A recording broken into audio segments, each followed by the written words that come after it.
మెదక్ జిల్లా చిన్నశంకరంపేట మండలం అంబాజీపేట ప్రాథమిక పాఠశాల విద్యార్థులకు అంబాజీపేట గ్రామానికి చెందిన టీఆర్ఎస్ పార్టీ యువ నాయకులు రాజ్కుమార్ నోట్బుక్స్ లను ఉచితంగా పంపిణీ చేశారు. ఈ సందర్భంగా వారు మాట్లాడుతూ ప్రభుత్వ పాఠశాలలో అన్ని వసతులు ఉన్నాయని, నోట్బుక్స్ మాత్రం కొంటున్నారన్న విషయం తెలుసుకుని విద్యార్థులందరికీ తన వంతు సహాయంగా నోట్బుక్స్ లను పంపిణీ చేశారు.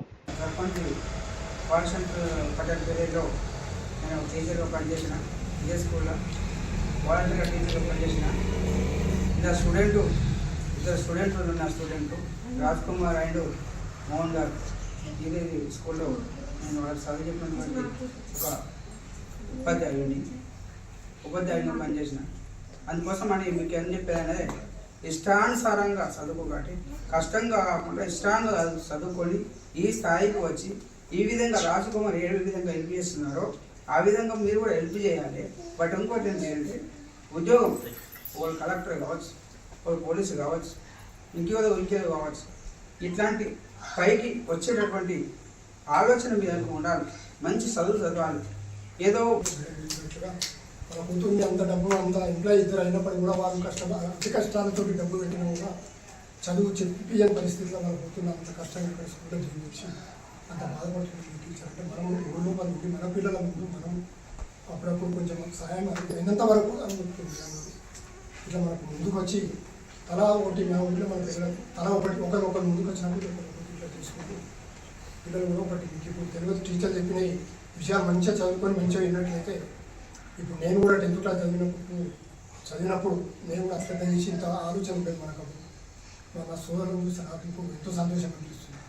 హైకోర్టు లాయర్లు ఉన్నారు, జూనియర్ హాస్టల్ హెడ్ మాస్టర్లు ఉన్నారు, టీచర్లు ఉన్నారు, రకరకాల డిపార్ట్మెంట్లలో అందరూ ఉన్నారు. ఆయనకు మోహన్ గారికి, మన మిత్రులందరికీ, నా పిల్లలందరికీ నా యొక్క మనస్సుమాన్ని ఈనాడు ఏదైతే మన గ్రామ పాఠశాలలో ఏదైతే ఇది ఇంతకుముందు అప్పుడప్పుడు జరిగి ఉండే ఈ మధ్యలో మర్చిపోయినట్టయితే మరి ఈనాడు గవర్నమెంట్లోనే స్కూళ్ళు ఏదైతే గవర్నమెంట్లోనే పిల్లలకు చదువు రాదనేది మన ఊళ్ళలో కూడా అయిపోయింది.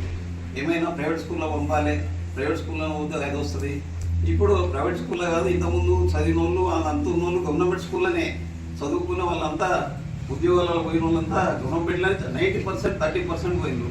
కానీ ఈనాడు అందరికీ ఏదైతే ఇళ్ళ రాదు అనేది అది తీసేసి మన గ్రామంలో ఏదైతే ఉన్నదో మరి కొంచెం మన అందరం గ్రామంలో ఉన్న పిల్లలను తల్లిదండ్రులు అందరం కలిసి ఉంటుండే వర్క్ బుక్స్ అనేది. ఎందుకంటే లెసన్ అయిన తర్వాత వాళ్ళకి నార్మల్గా మనం నోట్బుక్లో ఇచ్చే హోంవర్క్ కాకుండా లెసన్కి రిలేటెడ్గా వర్క్ షీట్స్ ఉంటాయి. అవి మామూలుగా ప్రైవేట్ వాళ్ళు మాత్రమే వాళ్ళ ఎవ్రీ స్కూల్కు సపరేట్గా వాళ్ళు పంపిస్తారు, ఆ ప్రాక్టీస్ చేస్తారు. లాస్ట్ 2 years నుండి గవర్నమెంట్ స్కూల్స్కి కూడా వర్క్ బుక్స్ వస్తున్నాయి. టెక్స్ట్ బుక్లో ఏ లెసన్ అయితే ఉందో ఒక్కొక్క మీరు నమ్మొచ్చు నమ్మకపోవచ్చు, ఒక లెసన్ అనేది కరెక్ట్గా ఒక 10 రోజులు అంతకన్నా ఎక్కువనే చెప్పాల్సింది. అంటే రోజుకు ఇంత ఒక 10 లైన్ల కన్నా ఎక్కువ చెప్పకూడదు. అంటే మన దగ్గర ప్రైమరీ పిల్లలు అంటే వాళ్ళ యాక్సెప్టెన్స్ అంతే ఉంటుంది, వాళ్ళ బ్రెయిన్ పవర్ అంతే ఉంటుంది. అంటే వాళ్ళ బ్రెయిన్ పవర్కి మించి చెప్పకూడదు.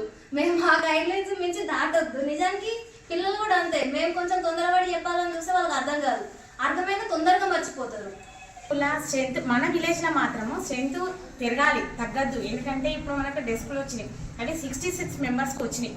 కానీ ఇప్పుడున్న స్ట్రెంత్ 44 అయ్యాయి. ఈ గురుకులాల పోవడము ప్రతి ఇయర్ కూడా మోడల్ స్కూల్కి మాత్రం చాలా మంది పిల్లలకు వస్తుంది. ఇక్కడ నుండి ఇంతకుముందు 11 మెంబర్స్, అంతకుముందు 10 మెంబర్స్, 9 మెంబర్స్కి ఇచ్చేది. లాస్ట్ టైం మాత్రం 8 మెంబర్స్ కాబట్టి 2 మెంబర్స్కి వచ్చింది. గురుకులాలు కూడా వెళ్ళడం జరిగింది. లాస్ట్ ఇప్పుడైతే 44 మెంబర్స్ అయ్యారు. ఇంకొకటి ఏంటి అంటే ఇవన్నీ జరగడానికి మన విలేజ్లో స్కూల్ ఎక్కువ మంచిగా ఇంకా డెవలప్ కావడానికి, టీచర్లు ఎక్కువ రావాలంటే పిల్లల స్ట్రెంత్ ఉండాలి. కాబట్టి యూత్ వాళ్ళందరూ కూడా ప్రతి పిల్లలు కూడా మన స్కూల్లో జాయిన్ చేయడానికి మీకు సహకారం ఉంటే ఖచ్చితంగా ఇంకా పిల్లల స్ట్రెంత్ పెరుగుతూ కూడా మన ఫెసిలిటీస్ అనేవి చాలా వస్తుంటాయి గవర్నమెంట్ నుంచి కానీ మన విలేజ్ వాళ్ళు కూడా. చదువుకునే టైంలో ఇప్పుడు ప్రైవేట్ స్కూల్ ఎక్కువైనాయి కాబట్టి చాలామంది ఉన్నా లేకుండా ప్రైవేట్ స్కూల్ పంపిస్తున్నారు. మరి వాళ్ళు లేని పరిస్థితులు ఉన్న వాళ్ళు మాత్రమే ఈ స్కూల్కి పంపిస్తున్నారు. అట్లాంటి వాళ్ళకు ఎంతో కొంత సహాయం చేద్దామన్న ఒక ఉద్దేశంతో ఈ బుక్స్ డిస్ట్రిబ్యూట్ చేయడం జరుగుతుంది. ఇక్కడ చదువుకునే పిల్లలు చాలామందికి పేరెంట్స్ అందరూ ఏదో రోజు కూలి పని చేసుకొని చేసేవాళ్ళే తప్ప అంతకంటే ఏం లేదు. వాళ్ళందరూ మా సహాయం కింద చిన్నగా ఈ బుక్స్ డిస్ట్రిబ్యూషన్ జరుగుతుంది. అలాగే పిల్లలు కూడా చాలామంది వీళ్ళందరూ మంచి చదువుకొని మంచి స్థాయికి ఎదగాలని నెక్స్ట్ టైం ఇక్కడ 5th క్లాస్లో ఉన్న పిల్లలు మొన్న మేడం అడిగాము 4 మెంబర్స్ మోడల్ స్కూల్లో చెప్తే 2 సీట్ వచ్చిందంట, 2 గురుకులంలో వచ్చిందంట.